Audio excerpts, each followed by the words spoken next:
The Office of the Data Protection Commissioner, ODPC, today made a cautionary statement to Kenyans, urging them to refrain from sharing personal information, pointing out that it infringes on individual rights to privacy. This comes at a time when members of parliament have raised concerns about their phone numbers and private data being leaked on social media. Anthony Mwangi with that story. Last weekend saw an outrage on social media by Kenyans on X, commonly known as KOX, regarding a number of clauses in the Finance Bill 2024 which were argued to be oppressive to the common mwananchi.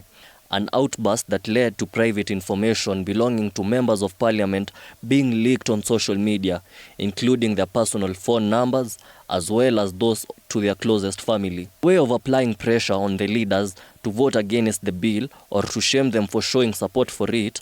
the Office of the Data Protection Commissioner in a statement today stated, and I quote, "This practice has been happening without the affected citizens' consent, contrary to the provisions of Article 31 of the Constitution of Kenya,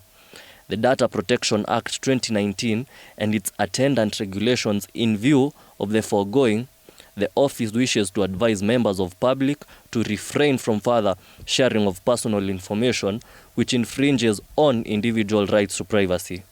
Among the most recently affected were police officers who also found themselves on the wrong side of KOX, who called them out for allegedly harassing Kenyans who had taken to the streets on Tuesday to protest against the finance bill. The finance bill, which also seeks to allow the KRA unfettered access to sensitive personal information held by data controllers and processors such as telecoms and banks, has been discouraged by data protection organizations, the Data Privacy and Governance Society of Kenya, submitting a memorandum to Parliament stating that, and I quote, "In response to the call for comments on the Finance Bill 2024, we wish to submit that Clause 63, which proposes to amend Section 51 of the Data Protection Act, should be deleted and not included in the consequential amendments from the Finance Bill 2024. Even as this continues, Kenyans remain unshaken as private information continues to make rounds on social media, with a looming heated protest against the Finance Bill being slated for Thursday.